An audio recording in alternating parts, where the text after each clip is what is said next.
اعوذ باللہ من الشیطان اللعین الرجیم بسم اللہ الرحمن الرحیم اللہم صلی علی علی ابن موسیٰ الرضا المرتضی الامام التقی النقی وحجتک علی من فوق الارض ومن تحت الثری۔ سلام علیکم۔ آپ تمام عاشقان اہل بیت کو مولا امام رضا علیہ السلام کی بارگاہ سے سلام عرض کرتے ہیں۔ جیسے کہ آپ تمام مولا کے عاشق، مولا کے چاہنے والے جانتے ہیں کہ ہماری کوشش ہوتی ہے کہ امام رضا علیہ السلام کی نورانی بارگاہ سے، ملکوتی بارگاہ سے آپ تمام اہل بیت کے چاہنے والوں کے لیے معارف اہل بیت کو بیان کریں۔ آج ہمارے لیے خوش قسمتی ہے کہ ہمارے نصیب اچھے ہیں کہ اس ملکوتی بارگاہ میں پاکستان بلکہ دنیا کی انٹرنیشنل مشہور شخصیت جنہوں نے اپنی پوری زندگی، جن کے آباء و اجداد نے اپنی پوری زندگی ذکر اہل بیت میں، ثنا خوانی اہل بیت میں، مدح خوانی اہل بیت میں وقف کر دی ہوئی ہے۔ ہم چلتے ہیں قبلہ مولانا حجت الاسلام والمسلمین سید شہنشاہ حسین نقوی کی بارگاہ میں۔ بغیر اسی کے کہ میں زیادہ بولوں، آج قبلہ سے ہم استفادہ کریں گے، اور آپ تمام جتنے چاہنے والے مولا کے عاشق یہ ہمارا پروگرام دیکھ رہے ہیں یا بعد میں دیکھیں گے، اپنے اپنے نام ضرور کمنٹس میں لکھیے گا اور بتائیے گا کہ کہاں سے ہمارے اس پروگرام کو آپ دیکھ رہے ہیں۔ چلتے ہیں قبلہ کی بارگاہ میں۔ السلام علیکم قبلہ۔ وعلیکم السلام ورحمۃ اللہ۔ آپ کو امام اشتم مولا علی ابن موسیٰ الرضا علیہ السلام کی بارگاہ میں خوش آمدید کہتے ہیں۔ بہت شکریہ مولانا، میرے لیے سعادت سے کم نہیں ہے، بہت بڑا عنوان سعادت ہے کہ حضرت امام علی رضا علیہ السلام ضامن آہو جناب امام سامن حضرت امام علی رضا امام رؤوف کی بارگاہ میں ہوں، اور آپ کا ممنون اور متشکر ہوں کہ حرم کے اس رسانے نے مجھے موقع دیا۔ تمام دیکھنے اور سننے والوں کو بھی سلام۔ آقا بہت شکریہ آپ کے، ہم ممنون و مشکور ہیں کہ آپ نے اپنے قیمتی اور مصروف وقت میں سے ٹائم نکالا اور ہماری دعوت پر یہاں پر تشریف لائے۔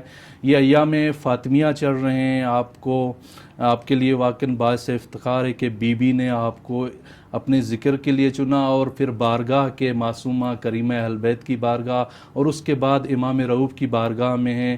آپ کی یہ تمنا تھی آئیں مولا کی بارگاہ میں اور کریمہ اہل بیت کی بارگاہ میں، اور بی بی نے آپ کے اوپر خاص کرم کیا ہے۔ یہ ایسا ہی ہے مولانا، یہ سعادت سوائے ان کی دعوت اور ان کی کرم نوازی کے ممکن ہی نہیں ہے۔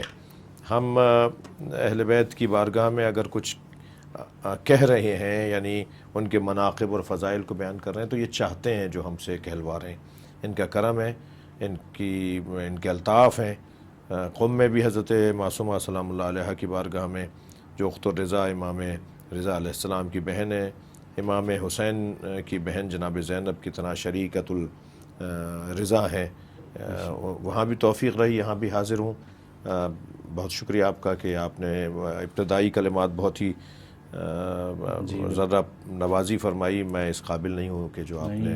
میں نے پروگرام کے علاوہ بھی آپ کی بارگاہ میں عرض کیا تھا کہ ہمارے اردو زبان کے جتنے پروگرام ہوتے ہیں ان پروگرامز میں اکثر آپ کے والد مرحوم کے جتنے بھی مرثیے لکھے ہوئے ہیں ان سے استفادہ کرتے رہتے ہیں۔ شکریہ، اور یہ ان کو انشاءاللہ ثواب یہ جاری اور ملتا رہے گا انشاءاللہ۔ یقیناً اللہ ان کی مغفرت فرمائے۔ ان کے وہ ایک بیت بھی حدیث میں تو ہے کہ اگر من بن اللہ فی الجنہ بیتا من انشدا فینا بیتا، من انشدا فینا بیتا، جس نے ہماری شان میں ایک بیت کہا فقط بن اللہ فی الجنہ بیتا، تو اللہ اس کے لیے جنت میں ایک گھر بنائے گا۔ بیت بھی اور وہ بیت بھی دونوں کیونکہ ہم وزن الفاظ ہیں تو معصوم کا یہ فرمان ہے، تو یقیناً جو شعر کہتے ہیں ان کی بارگاہ میں تو ائمہ اہل بیت اسے بہت نوازتے ہیں۔ بہت شکریہ۔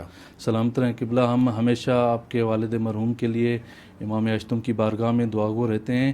یہ ایام فاطمیہ ہیں آغا، بی بی کے حوالے سے ہم چاہتے ہیں کہ بی بی کے کچھ خاص القابات ہیں جو، یا بی بی کی کوئی خاص فضیلت ہے جو دوسرے ائمہ میں نہیں ہے، وہ بیان کریں تاکہ ہمارے جو ناظرین ہیں ان تک یہ پیغامات پہنچیں اور وہ بھی استفادہ کریں ان چیزوں سے۔ جی بسم اللہ الرحمن الرحیم۔ سب سے پہلے تو سیدہ زہرا سلام اللہ علیہ کی بارگاہ میں عقیدتوں اور مودتوں کا اظہار ہے۔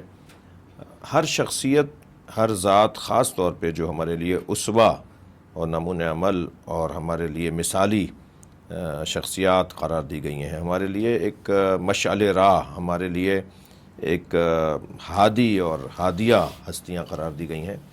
ان تمام ہستیوں میں کچھ فضائل مشترک ہیں، مثلا جیسے عصمت ہے وہ مشترک ہے، جیسے علم ہے وہ مشترک ہے، جیسے ان کی رافت ہے وہ مشترک ہے، جیسے ان کو اللہ نے صاحب اعجاز و کرامت قرار دیا ہے وہ مشترک ہے، اللہ نے ان کو اپنا خاص بندہ قرار دیا ہے، عبدیت کا مقام ہے وہ مشترک ہے۔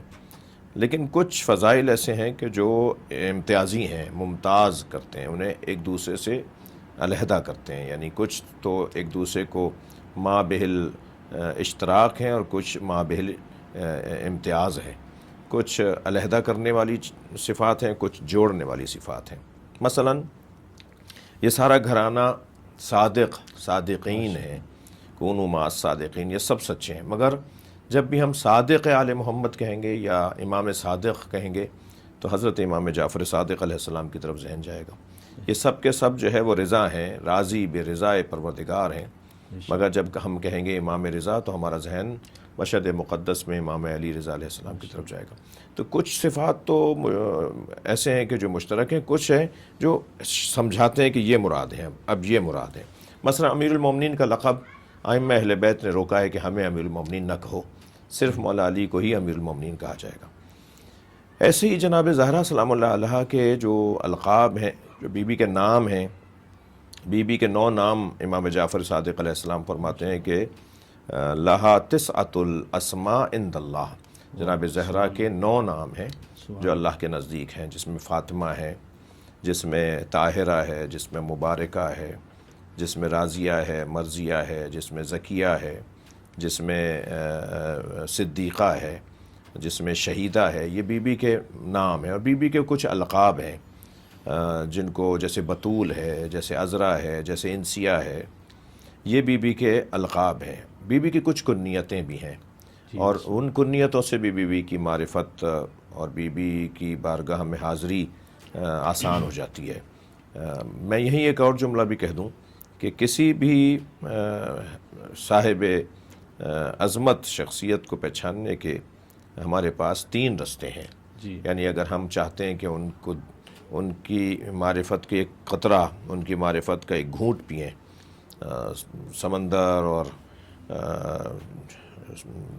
چشمہ اور جو ہے وہ کنواں تو ایک بہت بڑی بات ہے، لیکن اگر ایک قطرہ بھی ان کی معرفت کا ہم ان کے سمندر فضائل میں سے لینا چاہیں تو اس کے ہمارے پاس 3 رستے ہیں، 3 عمدہ صحیح سالم رستے ہیں۔ ان میں سے ایک رستہ ہے ان شخصیات کے، ان ہستیوں کے القاب، ان کے نام، ان کی کنیتوں پر غور کیا جائے، ان کا لقب بتائے گا کہ یہ کس صاحب عظمت کے بارے میں بات ہو رہی ہے۔ دوسرا رستہ جو ہے ان کے زیارت نامے ہیں، کیونکہ زیارت نامہ انہی جیسی شخصیات نے انہیں سلام کیا ہے، مثلا معصوم نے ہی معصوم کو سلام کیا ہے۔ اب مثلا فرض کیجئے کہ امام حسین علیہ السلام کا زیارت نامہ اگر امام رضا پڑھ رہے ہوں، اور یا امام جعفر صادق علیہ السلام بول رہے ہوں، حضرت کو سلام کر رہے ہوں، یا مثلا امام موسیٰ کاظم علیہ السلام امام حسین علیہ السلام کو یا اپنی جدہ جناب زہرا کو سلام کر رہے ہوں، یا امام صادق اپنی جدہ کو سلام کر رہے ہوں، تو اس زیارت نامے میں جو الفاظ ہیں، مثلا اب جناب زہرا کیا دیکھیے کہ تمام ائمہ اہل بیت کے زیارت نامے السلام علیکہ، السلام علیکم، اس طرح سے شروع ہوتا ہے، سلام سے شروع ہوتا ہے، لیکن جناب زہرا کا زیارت نامہ یا ممتحنتو امتحنک اللہ، یہ کہہ کر شروع کیا جا رہا ہے، یعنی اے ممتحنہ جس کا اللہ نے امتحان لے لیا قبل ان یخلق کے، اس سے پہلے کہ اللہ آپ کو خلق کرے، یہ ایک امتیازی کیفیت ہے۔ حضرت زہرا کا زیارت نامہ ان کے اس مقام اور اس منزلت اور اس ابوہت اور جلالت کے ساتھ شروع ہو رہا ہے، تو یہ ایک معرفت کا ایک رستہ ہے۔ تو زیارت نامہ ایک سبب بنتا ہے جس سے ہم کسی شخصیت کی شناسائی کر سکتے ہیں، اس کی معرفت حاصل کر سکتے ہیں۔ اور تیسرا عنوان جو ان کی شناخت کا ہے وہ ان کا وصیت نامہ ہے، انہوں نے اپنے وصایا میں کیا کہا، وصیتوں میں کیا کہا، کیونکہ وصیت انسان کی زندگی کا نچوڑ ہوتا ہے، وہ ساری زندگی جو اس نے مشاہدہ کیا ہوتا ہے، جو دیکھا ہوتا ہے، اسے وہ اپنے وصیت نامے میں اپنے بچوں کے لیے، اپنے متعلقین کے لیے، اپنے مثلا مولا علی علیہ السلام اگر فرما رہے ہیں اوصیکما وجميع ولدی واہلی ومن بلغ کتابی بنظم امرکم کونوا للظالم خصما وللمظلوم عونا. تو یہ جو آپ وصیت فرما رہے ہیں اب قیامت تک مولا علی کی وصیت جو ہے وہ کار فرمائے. یا جناب زہرا علیہ السلام فرما رہی ہیں، علیہ السلام فرما رہی ہیں کہ یا علی میری قیامت تک میری نسل میں آنے والی میری اولاد کو میرا سلام کہیں. اب یہ اپنی اولاد کو سلام کہنا بھی، یہاں اولاد سے مراد سادات ہی ہیں یا اولاد مانوی بھی مراد ہیں، یعنی تمام چاہنے والے. صحیح.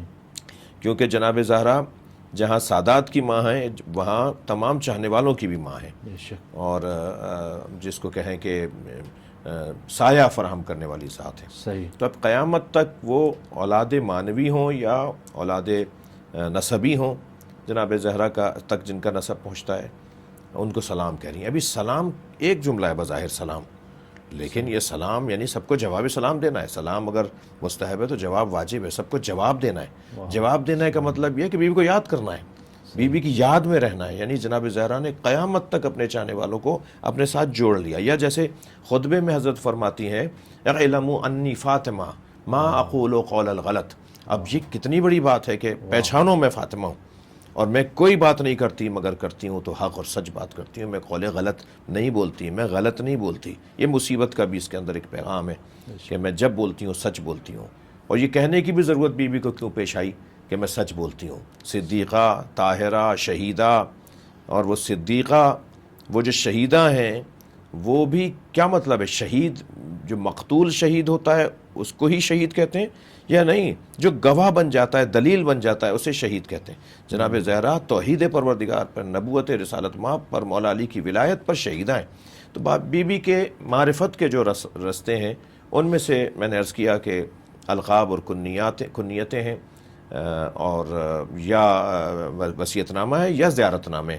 اور یہ گھرانہ وہ گھرانہ ہے، میں اپنے حصے کی اس موضوع پر بات مکمل کروں کہ جن کے لیے مولا علی علیہ السلام ارشاد فرماتے ہیں نحن الکرام وابن الکرام. ہم صاحبان عظمت ہیں، ہم صاحبان عظمت لوگوں کی اولادیں ہیں. وطفلنا فی المہد یکننا.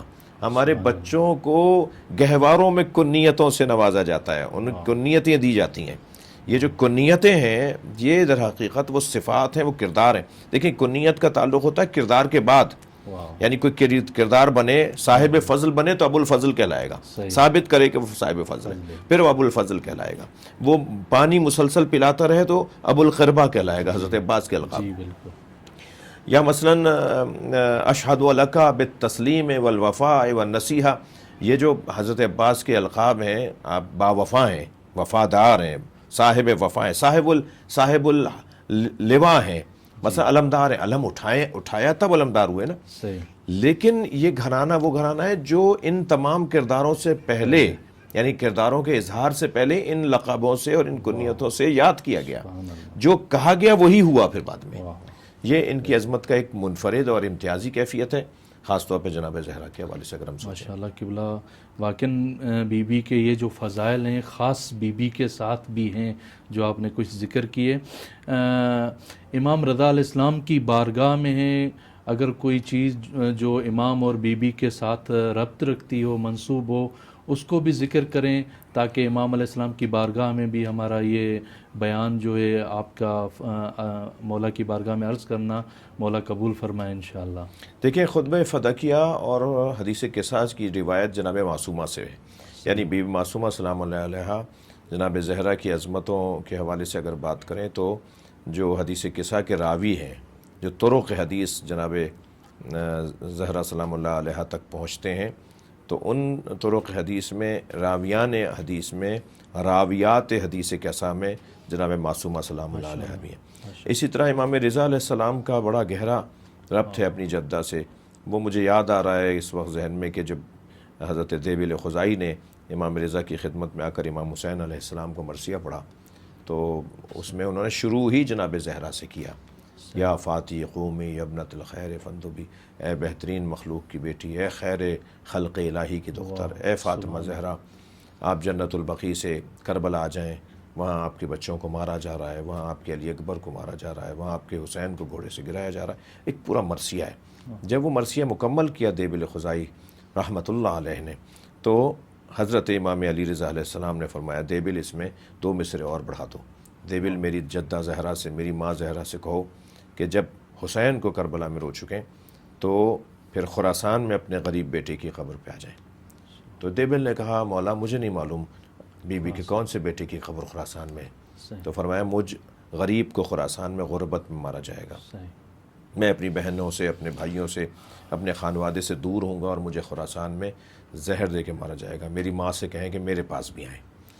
تو دیبل نے مرثیے میں اضافہ کیا اور جب وہ مرثیہ پڑھا گیا تو پورے خانوادے میں ایک گریہ وزاری کی کیفیت تھی. حتیٰ معصومہ قم سلام اللہ علیہ بی بی فاطمہ معصومہ سلام اللہ علیہ وہ گریے کی شدت سے غش کھا گئیں، بے ہوش ہو گئیں اور پھر وہ مرثیہ روکا گیا.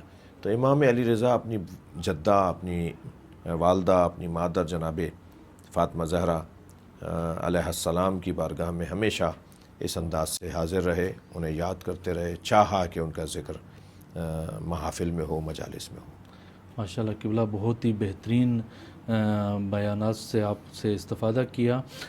قبلہ ابھی ایام فاطمیہ تھے، بہت سارے عاشقان اہل بیت مولا کے چاہنے والے چاہتے تھے کہ ہم ایام فاطمیہ میں مشہد میں یا کم میں، خاص کر کے کم میں بی بی کی بارگاہ میں پرسہ پیش کریں، وہ نہیں آ سکے ہیں. ابھی بھی بہت سارے یہ 2 روز جو آپ کا یہاں پر پروگرام تھا لائیو چلا ہے، بہت سارے مومنین کے میسیجز آئے ہوئے ہیں، وہ چاہتے تھے یہاں پر آئیں لیکن نہیں آ سکیں. انہوں نے بار بار ہمیں کہا ہے کہ یہاں پر ہمارے لیے دعا کریں. آپ بھی ان کے لیے دعا کریں جو مومنین نہیں آ سکیں، ان کے لیے کوئی پیغام دیں. یہی کہ انشاءاللہ مولا ان کو بلائیں گے دوبارہ یا اگلے سال آئیں گے، وہ کچھ ان کے لیے بھی فرمائیں. جو مولانا آپ نے صحیح فرمایا، ایک بڑی تعداد نہیں آ سکی اور وہ تڑپتے رہ گئے، وہ پیاسے رہ گئے اور وہ چاہتے تھے کہ ان ایام میں اس مخصوصی پر، ان خاص ایام میں قم پہنچیں، مشہد مقدس پہنچیں، مگر وہ نہیں آ سکے. تو یہ بات وہ اپنے آپ کو سمجھائیں اور خود سمجھیں اس بات کو کہ ارادہ جو ہے، نیت جو ہے، اس کا بڑا گہرا تعلق ہے اعمال کے ساتھ اور اجر و ثواب کے ساتھ. الاعمال بالنیات، ان کی نیت یہ تھی کہ ہمیں پہنچنا ہے مگر وہ نہیں پہنچ پائے، رستوں کے مسدود ہونے کی وجہ سے، موسم کی خرابی کی وجہ سے، سواری کے نہ ہونے کی وجہ سے، بر وقت ویزا اور ٹکٹ نہ ملنے کی وجہ سے، بہت ساری وجوہات ہو سکتی ہیں، مگر وہ چاہتے تھے کہ آئیں. ہمارے پاس روایات سے مستفاد ہے کہ امام زمانہ عجل اللہ تعالیٰ فرجہ الشریف کی یاد میں، ان کے انتظار میں جینے والے لوگ جب اس دنیا سے ظہور سے پہلے چلے جائیں گے، یا وہ لوگ جو حضرت کے ظہور سے پہلے چلے جاتے ہیں، رحلت کر گئے، انتقال کر گئے، انہیں امام زمانہ کے منتظرین میں قرار دیا جائے گا اور انہیں امام زمانہ کے ساتھ محشور کیا جائے گا. اور امام کے ظہور کے بعد ان میں سے جتنی شدت انتظار تھا اس کے حساب سے ان میں سے بہت سو کی رجعت بھی ہوگی، دوبارہ سے زندہ بھی کیے جائیں گے. تو جو لوگ چاہتے ہیں کہ امام رضا کی خدمت پہنچیں، بی بی حضرت معصومہ کی خدمت پہنچیں، اور وہ نہیں پہنچ پائے تو کیونکہ ان کا ارادہ تھا، نیت تھی، یقیناً وہ امام کی بارگاہ میں ان کو جو ثواب اور اجر ہے ان کا، وہ محفوظ ہے اور وہ ان کو ملنے والا ہے. بے شک، خاص کر کے امام رضا علیہ السلام کی زیارت کے لیے ہمارے بزرگ علماء فرماتے ہیں کہ امام کی زیارت قریب اور بعید کوئی معنی نہیں رکھتی. آپ پاکستان میں ہیں، کسی اور ملک میں ہیں، وہیں سے بیٹھ کر مولا کی بارگاہ میں سلام عرض کریں، آپ کو زیارت کا ثواب مل جائے گا. ایسا ہی ہے. یہ بھی اسی بارے میں بھی کچھ ہمارے ناظرین کے لیے فرمائیں. جی، یہ دیکھیں، حیاتی کل مماتی، یہ بات ذہن میں رہے کہ ان کا جو ظاہری حیات میں ملاقات ہے اور جو ان کی رحلت کے بعد ان کے مزار پہ آنا ہے وہ ایک جیسا ہے. پھر جو دور سے زیارت کرنے والوں کے لیے حدیث آئی ہے کہ جنہوں نے مجھے میرے مزار پر آ کر یا جنہوں نے دور سے مجھے سلام کیا تو فرشتوں کو مامور کیا گیا ہے کہ وہ امام تک وہ سلام پہنچاتے ہیں اور ان کی آواز، ان کا سلام امام تک پہنچتا ہے. تو ہم اگر یہاں نہیں پہنچ پا رہے، قریب زری کو نہیں دیکھ پائے، حضرت کے مزار کو، گنبد کو نہیں دیکھ پائے، مگر اپنے وطن میں کھڑے ہو کر ہر نماز کے بعد، ہر مجلس کے بعد ہم جو زیارات پڑھتے ہیں، ان زیارتوں میں ایک زیارت امام علی رضا علیہ السلام کی زیارت ہے. تو جب ہم وہاں سے سلام کرتے ہیں تو فرشتے معمور ہیں اور غیبی مخلوق معمور ہے کہ وہ ہمارا سلام یہاں پہنچاتی ہیں. تو یقیناً سلام پہنچتا ہے اور امام کی طرف سے جواب آتا ہے. وہ اور بات ہے کہ یرون مقامی و یسمعون کلامی، آپ سن رہے ہیں کہ ہم کیا کہہ رہے ہیں، یہ سنتے ہیں کہ ہم ان کے سامنے کھڑے ہیں، مگر اللہ نے ہمارے کانوں پر حجاب ڈال دیا ہے کہ ہم ان کے جواب سلام کو نہیں سنتے. کیونکہ اگر ہم سب جواب سلام کو سننے لگے تو ایک معاشرے میں ایک یہ سماجی مسئلہ ہے. ممکن ہے کوئی کہے صاحب ایسا کیوں نہیں ہوتا, کیا ہم گناہ گار ہیں؟ صرف گناہ گار ہونے کا مسئلہ نہیں ہے, ہاں یہ بھی ایک سبب ہے, لیکن جو گناہ گار نہیں ہیں ان کے کانوں پہ بھی اللہ نے پردہ ڈالا ہے, کیونکہ اگر یہ کیفیت عام ہو گئی اور سب کو جواب سلام آنا شروع ہو گیا, یعنی جواب سلام سننا شروع ہو گئے سب لوگ, تو معاشرے میں ایک اضطراب حاکم ہو جائے گا. اور یہ تو اضطراب مٹانے کے لیے آئے, اضطراب پھیلانے کے لیے نہیں آئے. ماشاءاللہ. قبلہ بہت شکریہ آپ کا. آخر میں آپ کی بارگاہ میں عرض کروں گا کہ ایام فاطمیہ چل رہے تھے, آج ظاہراً آخری دن ہے. ایام فاطمیہ کی مناسبت سے اور بی بی کی ذات کی مناسبت سے ہماری جتنی بھی خواتین ہیں جو مومنہ ہیں یا عاشقان محمد و آل محمد ہیں, ان کے لیے کوئی پیغام ہو کہ ہماری خواتین بی بی کی سیرت کو اپنا کر کس طرح اپنی زندگی میں اپنے لیے بی بی کو آئیڈیل بنا سکتی ہیں. دیکھیں, علامہ اقبال نے تو مادراں را اسوہ کامل بطول کہہ کر, میرے حساب سے اگر اس کو جامع کیا جائے, اسے وسیع کیا جائے, تو جناب زہرا باپ کے لیے یعنی دختراں را اسوہ کامل بھی ہیں, اسی طرح شوہروں کے لیے یعنی ہمسراں را اسوہ کامل بھی ہیں, اور اسی طرح اپنے بچوں کے لیے اسوہ کامل یعنی مادراں را اسوہ کامل بطول کا عنوان بھی رکھتی ہیں. اسی طرح خواہراں را میں کہتا ہوں کہ جو بہنوں کا کردار بننا چاہیے وہ جناب ثانیہ زہرا, جناب زینب سلام اللہ علیہا کو جو ثانیہ زہرا قرار دیا گیا, تو یہ دونوں یعنی بی بی فاطمہ اور بی بی زینب علیہم السلام, یہ دونوں ہستیاں وہ ہیں جو تمام خواتین کے لیے ایک کردار. اب دیکھیں جناب زہرا بحیثیت ایک بیٹی جناب رسالت مآب کے لیے جب مددگار قرار پائیں, تقویت کا سبب قرار پائیں, ان کو راحت اور خیر پہنچانے کا سبب قرار پائیں, تو گھر کی عورتوں کو, بیوی کو راضی کرنے کے لیے بیٹیوں کو اپنے والدین کے ساتھ دینا بہت ضروری ہے.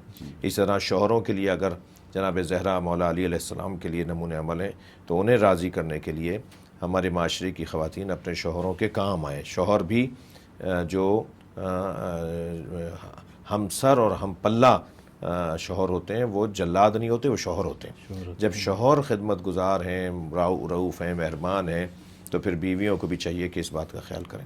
اسی طرح بیٹوں کو بھی, بیٹیوں کو بھی, اسی طرح ماؤں کو بھی, اس طرح بہنوں کو بھی جناب زہرا کو خوش کرنے کے لیے اپنا اپنا کردار ادا کرنا چاہیے.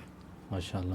انشاءاللہ ہماری بہنیں اور ہماری جتنی بھی خواتین ہیں اس پیغام کو سن کر اس پر عمل بھی کریں گی انشاءاللہ. آگاہ بھی شام میں حالات آپ کے سامنے ہیں, آپ کی تو گہری نظر ہوتی ہے ان چیزوں پر. خاص دعا فرمائیں بی بی کے حرم کے لیے, وہاں پر جتنے مومنین ہیں ان کے لیے, اور پھر ہمارے پروگرام کا آج یہیں پر اختتام ہوتا ہے. ایک دعا خاص فرمائیں. اللہم صلی علی محمد و آل محمد. امام رضا علیہ السلام کی بارگاہ میں, مقدس مقام پر, اس نورانی فضا میں, اس ملکوتی ماحول میں اللہ کی بارگاہ میں دعا ہے, یا اللہ تجھے امام رضا کا صدقہ, واسطہ اور کرم, ان کے وسیلہ تجھے تیری بارگاہ میں پیش کرتے ہیں. اس ہستی کو تیری بارگاہ میں لے کر آئیں, ان کا دامن پکڑ کے تیری بارگاہ میں آئیں. یا اللہ ان کے پیروں کی خاک اپنے آنکھوں کا سرما بناتے ہوئے تیری بارگاہ میں آئیں. تمام حاجات کو, تمام لوگوں کی مسائل مشکلات کو, تمام دعاؤں کو قبول فرما. خاص طور پر بی بی زینب سلام اللہ علیہ کا مزار جو ایک کیفیت سے گزر رہا ہے, جیسا سنا جا رہا ہے کہ بی بی کے مزار کے حوالے سے طے ہوا ہے کہ اس کو کوئی گزند نہیں, اسے کوئی نقصان نہیں پہنچے گا. یا اللہ ایسا جو ہم نے سنا ہے اسے سچ قرار دے, اور بی بی کے مزار کو, بی بی سکینہ کے مزار کو اور وہاں کے مقامات مقدسہ کو محفوظ فرما. اور وہاں جو زائرین اس وقت گئے ہوئے ہیں اور مشکلات میں ہیں, اور ان کی واپسی کسی حد تک پریشانی اور مشکلات کا سامنا کر رہی ہے, ان کو آسانی فراہم فرما, انہیں اپنے وطن میں واپس آنے کی توفیق اور صلاحیت اور طاقت اور توانائی عطا فرما. سب سے بڑی دعا ہماری یہ ہے کہ اس وقت امام کے ظہور کے بغیر بہت سارے مسئلے پیچیدہ ہو رہے ہیں, امام کے ظہور سے بہت سے مسئلے آسان ہو جائیں گے. یا اللہ امام مہدی عجل اللہ تعالیٰ فرجہ الشریف کے ظہور میں تعجیل فرما. اللہم صلی علی محمد و آل محمد. بہت شکریہ آپ کا قبلہ, آپ نے قیمتی ٹائم میں سے ہمیں بھی ٹائم دیا. مولا کی بارگاہ میں ہم ہمیشہ آپ کے لیے نائب الزیارت رہیں گے اور دعا بھی کرتے رہیں گے انشاءاللہ. ممنون ہوں آپ کا. ٹھیک ہے, بہت شکریہ. عزیزان کرام, آج کا یہ جو ہمارا پروگرام ہے یہیں پر اختتام ہوتا ہے۔ انشاءاللہ آپ سب سے ملیں گے اگلے پروگرام میں، اور جیسے کہ آپ جانتے ہیں ہمارا ہر ہفتے اتوار کے دن پاکستانی ٹائم کے حساب سے 8:30 بجے اور انڈیا کے ٹائم کے حساب سے 9 بجے ہیلو امام رضا یا سلام مولا امام رضا علیہ السلام کے نام سے لائیو پروگرام نشر ہوتا ہے، جو پوری دنیا میں جتنے بھی مومنین رہتے ہیں ان کے لیے یہ موقع فراہم کرتا ہے کہ آپ واٹس ایپ کے ذریعے اسی پروگرام میں شامل ہو سکتے ہیں۔ انشاءاللہ ہم اسی پروگرام میں آپ کے منتظر رہیں گے، انتظار کریں گے۔ ضرور آپ واٹس ایپ کال کے ذریعے اسی پروگرام میں شامل ہوئیے گا تاکہ آپ اپنا حال دل، اپنا درد دل اپنے مہربان اور رؤوف امام کی بارگاہ میں بیان کریں۔ انشاءاللہ ملیں گے اسی پروگرام میں، تب تک کے لیے اجازت دیں۔ خدا حافظ۔